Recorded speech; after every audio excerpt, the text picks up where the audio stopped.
Open, Oh, dito yung open. Hindi. Ayun ah. Yan.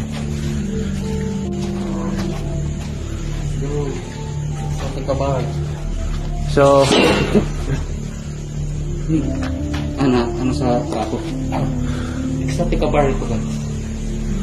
Ito ka mag-gimmick. Tumbuhay pa ito. ano nangyari dito? Hira oh. Ito mo pala to. Kala ko bakal. Nangyari dito. Tingnan mo guys. Actually may video kami dito guys na kung pumunta kami dito ng day. Actually na-delete na guys. Na-delete mo? Nasa iyo yun. Sabi mo, delete mo na. Ito yung room dito guys na nakakabingi yung katahimikan.